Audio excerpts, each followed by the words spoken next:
Hi అండి, నమస్తే. Welcome back to our channel. ఈరోజు మన వీడియోలో టాపిక్ వచ్చేసరికి కౌశలం కమ్యూనికేషన్ టెస్ట్.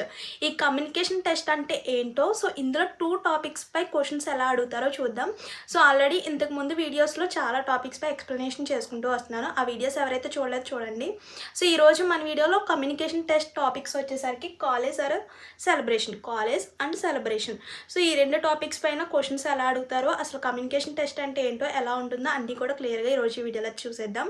స్కిప్ చేయకుండా వీడియో ఫుల్గా చూడండి అండ్ మర్చిపోకుండా ఒక చిన్న లైక్ చేయండి. మీరు ఇచ్చే ఒక చిన్న లైక్ వల్ల ఇన్ఫర్మేషన్ ఇంకొంతమందికి హెల్ప్ అవుతుంది అండ్ అలాగే నాకు కూడా కొంచెం సపోర్ట్గా ఉంటుంది. అండ్ కొత్తగా ఛానల్ చూసినట్లయితే సబ్స్క్రైబ్ చేసుకోండి. ఇలాంటి మంచి మంచి వీడియోస్ అన్ని కూడా మీతో షేర్ చేస్తుంటాను. మనకి కమ్యూనికేషన్ టెస్ట్ అంటే తెలిసిందే, 15 మినిట్స్ ఉంటుంది. ఆ 15 మినిట్స్లో మనకి 3 క్వశ్చన్స్ అయితే అడుగుతారు. ఈ 3 క్వశ్చన్స్ వచ్చేసరికి 3 డిఫరెంట్ టాపిక్స్ పైన క్వశ్చన్స్ అడగవచ్చు, లేదంటే సేమ్ టాపిక్ మీదే 3 క్వశ్చన్స్ అడగవచ్చు. ఫర్ సపోజ్ నేను ఇంతకుముందు వీడియోస్లో ఫ్యామిలీ గురించి, ఫెస్టివల్స్ గురించి, హాబీస్ గురించి, డైలీ రొటీన్ గురించి, ఇలా టాపిక్స్ అన్నిటి గురించి క్వశ్చన్స్ ఎలా ఇస్తారో ఏంటన్నది ఎక్స్ప్లెయిన్ చేశాను. సేమ్ టాపిక్ మీద 3 క్వశ్చన్స్ అడగవచ్చు.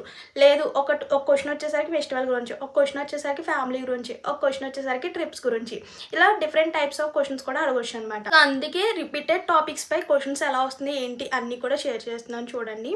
ఈరోజు టాపిక్స్ వచ్చేసరికి కాలేజ్. అసలు కాలేజ్ అంటే మీరు ఒకవేళ కాలేజ్లో చదువుకుంటే ఓకే, కాలేజ్ మీద కొంచెం ఒపీనియన్ ఉన్నా సరిపోతుంది అనమాట. ఏ టైప్ ఆఫ్ క్వశ్చన్ ఇచ్చినా కూడా ఈజీగా చెప్పొచ్చు. కాలేజ్ అంటే మీ ఫేవరెట్ కాలేజ్ ఏంటి, మీరు చదువుకున్న కాలేజ్ ఏంటి, లేకపోతే కాలేజ్ గురించి డిస్క్రైబ్ చేయమంటాడు. ఫస్ట్ వన్ వచ్చేసరికి ఏ టాపిక్ అయినా కూడా డిస్క్రైబ్ అంటే వాటి గురించి ఎలా చెప్పాలి. ఫ్యామిలీ ఉంది, ఫ్యామిలీ గురించి డిస్క్రైబ్ చేయమంటే ఎలా చెప్పాలి ఏంటి, అది కొంచెం ప్లాన్ వేసుకోండి. ఎలా ఏంటన్నది చూద్దాం, క్వశ్చన్ అండ్ ఆన్సర్స్ కూడా చూద్దాం. కాలేజ్ గురించి డిస్క్రైబ్ చేయమంటాడు. డిస్క్రైబ్ చేయమంటే ఒక 2 సెంటెన్స్ అలాగే 2 లైన్స్ వచ్చేలాగా 30 సెకండ్స్లో, ఎందుకంటే మనకి కమ్యూనికేషన్ టెస్ట్ అంటే మొత్తం కూడా 15 మినిట్స్ ఉంటుంది అండ్ 30 సెకండ్స్లో ఒక క్వశ్చన్కి ఆన్సర్ అనేది కంప్లీట్ అయిపోవాలి. ఫస్ట్ 45 మినిట్స్లో మనకి మొత్తం కూడా 40 క్వశ్చన్స్ ఉంటాయి. అవన్నీ కూడా మనకి జస్ట్ ఆన్సర్పై క్లిక్ చేసి నెక్స్ట్ క్వశ్చన్ అని చేసేస్తే సరిపోతుంది. కానీ ఈ కమ్యూనికేషన్ టెస్ట్ లాస్ట్ 15 మినిట్స్లో జరిగేది కొంచెం డిఫికల్ట్ అనమాట. ఎందుకంటే క్వశ్చన్ అడుగుతారు, మనం ఇంగ్లీష్లో ఆన్సర్ చేయాలి. ఇంగ్లీష్లోనైనా తెలుగులోనే అడుగుతున్నారు.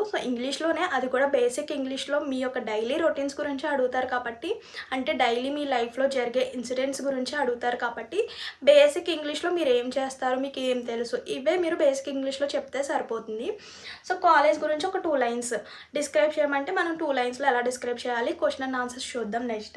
అలాగే మీకు ఫేవరెట్ సబ్జెక్ట్ గురించి అడగవచ్చు. మీ యొక్క ఫేవరెట్ సబ్జెక్ట్ ఏంటి, ఒకవేళ మ్యాథ్స్, అది ఎందుకు ఏంటి, అలా చెప్పాలన్నమాట. నెక్స్ట్ సెలబ్రేషన్స్ వచ్చేసరికి మనం ఏదన్నా బర్త్డే సెలబ్రేషన్ చేసుకుంటున్నాం, ఎలా చేసుకుంటున్నారు, ఏదన్నా ఈవెంట్ వస్తుంది, ఆ ఈవెంట్ ఎలా సెలబ్రేట్ చేసుకుంటారు ఏంటి. ఫర్ సపోజ్ బర్త్డే ఉంది, ఆ బర్త్డే పార్టీ మీరు ఎలా సెలబ్రేట్ చేసుకుంటారు అని అడగవచ్చు అనమాట.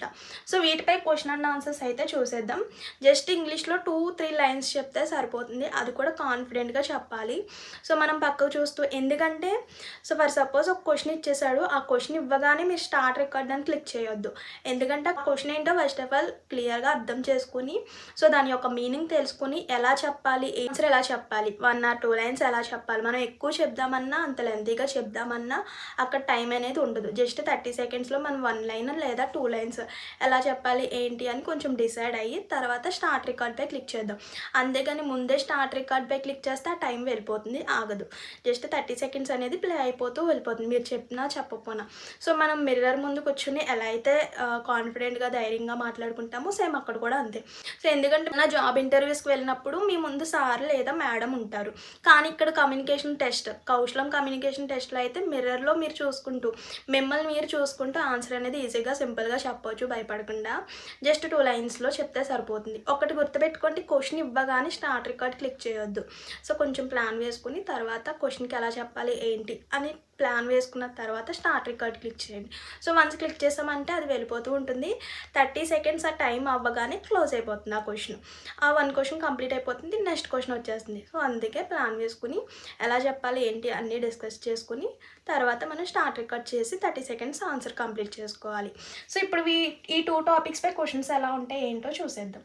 కాలేజ్పై క్వశ్చన్స్ అయితే చూద్దాం. ఫస్ట్ ఆఫ్ ఆల్ ఇచ్చిన క్వశ్చన్ మీనింగ్ క్లియర్గా అర్థం చేసుకొని ఒక 2 to 3 లైన్స్లో ఎలా ఎక్స్ప్లెనేషన్ ఇవ్వాలి అంటే మనకు ఉండే టైం 30 సెకండ్, ఈచ్ క్వశ్చన్కి 30 సెకండ్స్ మాత్రమే కాబట్టి ఆ 30 సెకండ్స్లో ఆన్సర్ కంప్లీట్ అయ్యేలాగా 2 to 3 లైన్స్ వరకు ప్లాన్ వేసుకోండి. సో ఫస్ట్ ఆఫ్ ఆల్ ఇచ్చిన క్వశ్చన్ మీనింగ్ క్లియర్గా అర్థం చేసుకొని దానికి ఎలా చెప్పాలి ఏంటి అని కొంచెం ప్లాన్ వేసుకొని డిసైడ్ అయిన తర్వాత మనకు అక్కడ స్టార్ట్ రికార్డ్ అని బటన్ కనిపిస్తుంది, దానిపై క్లిక్ చేసి మనం ఆన్సర్ సింపుల్గా చెప్పాలి. సో ఈరోజు టాపిక్లో మనకి కాలేజ్ అండ్ సెలబ్రేషన్స్ పై క్వశ్చన్స్ కదా, కాలేజ్ పై క్వశ్చన్స్ చూద్దాం. ఫస్ట్ వన్ వచ్చేసరికి డిస్క్రైబ్ యువర్ కాలేజ్. మీనింగ్ అర్థమైంది కదా, అంటే కాలేజ్ గురించి, మీ యొక్క కాలేజ్ గురించి డిస్క్రైబ్ చేయమంటున్నాడు. సో ఏమీ లేదు, చాలా simple. So first of all college గురించి అడుగుతున్నాడు కాబట్టి మై కాలేజ్ ఈజ్ అంటే ఇచ్చిన క్వశ్చన్లో సెంటెన్స్ అన్నది యూజ్ చేయండి. అది ఏ క్వశ్చన్ అయినా సరే, ఏ టాపిక్ పై క్వశ్చన్ అయినా సరే ఇచ్చిన క్వశ్చన్లోది ఫస్ట్ సెంటెన్స్ని యూజ్ చేయాలి. సో డిస్క్రైబ్ యువర్ కాలేజ్ అంటున్నాడు కాబట్టి my college is very special and well maintained. So బాగా మెయింటైన్ చేస్తారు, మా కాలేజ్ అనేది స్పెషల్, వెరీ స్పెషల్ అని చెప్తాం కదా. సేమ్ అలానే ఇక్కడ my college is very special and well maintained. It has good class rooms, ఎక్కువ క్లాస్ రూమ్స్, మంచి క్లాస్ రూమ్స్ ఉంటాయి, లైబ్రరీస్ ఉంటాయి, అండ్ టీచర్స్ కూడా చాలా సపోర్ట్గా ఉంటారు, అండ్ స్టడీస్ మీద కూడా మంచి క్లారిటీగా అండర్స్టాండ్ అర్థమయ్యేలాగా క్లియర్గా ఎక్స్ప్లెనేషన్ చేస్తారు. సో దీన్నే మనకు తెలిసిందే సింపుల్ ఇంగ్లీష్లో సెంటెన్స్తో ఒక 2 లైన్స్ వచ్చేలాగా చెప్పండి. మీరు ఎక్కువ లెంతీగా చెప్దామన్నా అక్కడ అంత టైం ఉండదు కాబట్టి ఈచ్ క్వశ్చన్ 30 సెకండ్స్లో ఆన్సర్ కంప్లీట్ అయిపోవాలి కాబట్టి ఇలా సింపుల్గా 2 లైన్స్ చెప్పండి. చూద్దాం. My college is very special and well maintained. It has good class rooms, a library and libraries. The teachers are supportive and help us understand the subjects clearly. ఇలా సింపుల్గా 2 లైన్స్లో చెప్పేస్తే సరిపోతుంది. సో నెక్స్ట్ సెకండ్ క్వశ్చన్ చూడండి. What is your favourite subject and why? మీ యొక్క favourite subject అడుగుతున్నాడు, అది ఎందుకు ఇష్టమో కూడా అడుగుతున్నారు అనమాట. ఇచ్చిన క్వశ్చన్ మీనింగ్ క్లియర్గా అర్థమైంది కదా, చెప్పా కదా. ఫస్ట్ ఇచ్చిన క్వశ్చన్లో ఫస్ట్ సెంటెన్స్ని యూజ్ చేయండి. My favourite subject is English. So okay, ఇంగ్లీషే ఓకే, కానీ నెక్స్ట్ ఏం అడుగుతున్నారు, వై, ఎందుకు మీకు ఆ సబ్జెక్టే ఇష్టమని అడుగుతున్నారు. So my favourite subject is English because, ఎందుకంటే ఇంప్రూవ్ కమ్యూనికేషన్ స్కిల్స్, ఎందుకంటే కమ్యూనికేషన్ స్కిల్స్ని ఇంప్రూవ్ చేయడానికి ఇంగ్లీష్ సబ్జెక్ట్ అనేది బాగా హెల్ప్ అవుతుంది. It is useful for my career. So నా కెరియర్లో అండ్ డైలీ లైఫ్లో కమ్యూనికేషన్ స్కిల్స్ని ఇంప్రూవ్ చేసుకోవడానికి నాకు ఇంగ్లీష్ సబ్జెక్ట్ అనేది బాగా హెల్ప్ అవుతుంది. సో అందుకే నాకు ఇంగ్లీష్ సబ్జెక్ట్ అంటే నా ఫేవరెట్ సబ్జెక్ట్ అని చెప్పాలి. Next, since it is a global language it will help with networking and to get job across the globe. So ఇలా మనం ఒక సబ్జెక్ట్ ఇష్టమైతే ఆ సబ్జెక్ట్ ఏంటో చెప్పి సో ఎందుకు ఇష్టమో కూడా చెప్పాలి. ఇక్కడ నేను ఇంగ్లీష్ సబ్జెక్ట్ గురించి చెప్పాను అంటే నెక్స్ట్ మీరు మ్యాథ్స్ అయినా చెప్పుకోవచ్చు. So okay, my favourite subject is maths because, ఎందుకంటే ఆ రీజన్ కూడా చెప్పవచ్చు. ఇలా మన యొక్క ఫేవరెట్ సబ్జెక్ట్ గురించి అడిగితే ఇలా సింపుల్గా 2 లైన్స్లో కంప్లీట్ చేసుకోండి. So next third question. What do you like most about your college? Question అర్థమైంది కదా, ఎక్కువగా మీ కాలేజ్లో ఎక్కువగా ఇష్టమైంది ఏంటి? సో మీ యొక్క కాలేజ్లో ఇష్టమైన ప్లేస్ లేకపోతే ఇష్టమైంది ఏమన్నా ఉంటాయి కదా, టీచర్స్ ఎక్కువగా సపోర్ట్ చేస్తారు, అలాగే హెల్ప్ చేస్తారు, సబ్జెక్ట్స్ని బాగా అర్థమయ్యేలాగా చూద్దాం. ఇప్పుడు సింపుల్గా 2 లైన్స్లో కంప్లీట్ అయిపోయేలాగా చూద్దాం. I like the friendly environment of my college. The teachers are supportive and always help students. అలాగే కాలేజ్లో గుడ్ ఫెసిలిటీస్ని కూడా ప్రొవైడ్ చేస్తారు, దాన్ని ఇక్కడ చెప్తున్నాం. My college also provides good facilities for learning and overall development. నేర్చుకోవడానికి అలాగే ఓవరాల్గా డెవలప్మెంట్ చేయడానికి అన్ని ఫెసిలిటీస్ని కూడా అందిస్తుంది. సో ఇలా మనం సింపుల్గా 2 లైన్స్లో కంప్లీట్ చేసుకోవాలి. చూడండి ఫైనల్గా, I like the friendly environment of my college. The teachers are supportive and always help students. My college also provides good facilities for learning and overall development. ఇలా చెప్తే సరిపోతుంది. సో నెక్స్ట్ సెలబ్రేషన్స్ పై questions ఎలా ఉంటాయో చూసేద్దాం. Celebrations అంటే చెప్పాను కదా, సో ఒకవేళ బర్త్డే సెలబ్రేషన్స్ అవ్వండి, లేదంటే మీరు ఎలా సెలబ్రేట్ చేసుకుంటారు, ఇలా డిఫరెంట్ టైప్ ఆఫ్ క్వశ్చన్స్ ఉంటాయి. సో సెలబ్రేషన్స్ పై ఏ టైప్ ఆఫ్ క్వశ్చన్స్ అడుగుతున్నారో చూసేద్దాం. First one, how do you celebrate birthday or special occasion? So birthday ఎలా సెలబ్రేట్ చేసుకుంటారు అని అడుగుతున్నారు, లేదంటే ఏదైనా స్పెషల్ ఒకేషన్ గురించి కూడా చెప్పొచ్చు అనమాట. చూద్దాం. బర్త్డే ఈవెంట్స్ అంటే ఫస్ట్ ఆఫ్ ఆల్ డెకరేషన్ చేసుకుంటాము, అలాగే ఫ్యామిలీ మెంబర్స్ అందరినీ గ్యాదర్ అవుతాము, ఆ డే మనం ఎంజాయ్ చేస్తాము, అలాగే కేక్ కటింగ్, ఇవన్నీ కదా. సో వీటి గురించే మనం సింపుల్గా 2 లైన్స్లో ఎలా చెప్పాలో చూసేయండి. We celebrate birthdays by cutting a cake and decorating the house. Next, family members gather together and enjoy food. It create happy memories. So ఇంకా మీరు ఎక్స్ట్రాగా చెప్పుకోవచ్చు. ఐ టోక్ ఫొటోస్ అంటే ఫొటోస్ దిగుతారు, డాన్సింగ్ వేయడం, సో ఇవన్నీ కూడా చెప్పొచ్చు అనమాట. అంటే మనకి 30 సెకండ్స్లో కంప్లీట్ అయిపోవాలి కాబట్టి ఈజీ వేలో ఇలా చెప్తే సరిపోతుంది. We celebrate birthdays by cutting a cake and decorating the house. Family members gather together and enjoy food. It creates happy memories. ఇలా చెప్తే సరిపోతుంది. సో నెక్స్ట్ క్వశ్చన్ చూద్దాం. Why are celebrations important? Celebration ఎందుకు important? Question అర్థమైంది కదా. అంటే celebrations అంటే ఎక్కడో ఉన్న వాళ్ళని ఫ్యామిలీ మెంబర్స్ అందరినీ కూడా గ్యాదర్ అయ్యేలా చేస్తుంది. ఇలా కొన్ని సెంటెన్స్ మనం యూజ్ చేయాలి. చూడండి, celebrations bring happiness and strengthen relationship. Next, they help us spend time with loved ones. ఇలా సింపుల్గా 2 లైన్స్లో కంప్లీట్ అయిపోయేలాగా చెప్పండి. నెక్స్ట్ థర్డ్ వన్ వచ్చేసరికి, which celebration do you enjoy the most and why? ఇక్కడ క్వశ్చన్ క్లియర్గా అర్థం చేసుకోండి.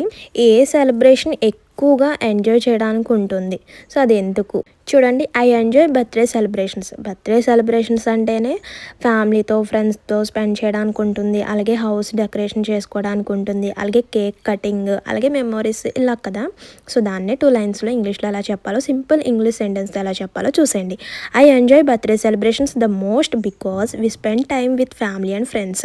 We decorate the house, cut the cake and create happy memories together. ఇలా సింపుల్ ఇంగ్లీష్లో ఏ టాపిక్ పై క్వశ్చన్ అడిగినా కూడా ఈజీగా చెప్పేలాగా నేను అన్ని టాపిక్స్ పై వీడియోస్ అయితే షేర్ చేస్తూ వస్తున్నాను. సో ఆల్రెడీ మనకి ఫ్యామిలీ, ఫెస్టివల్స్, ట్రిప్స్ గురించి, అలాగే డైలీ రొటీన్స్ గురించి, వీటన్నిటి గురించి కూడా ఆల్రెడీ కంప్లీట్ అయిపోయినాయి. చూడండి, ఎవరైతే చూడలేదో కింద కామెంట్ సెక్షన్లో పిన్ చేస్తాను, చూడండి.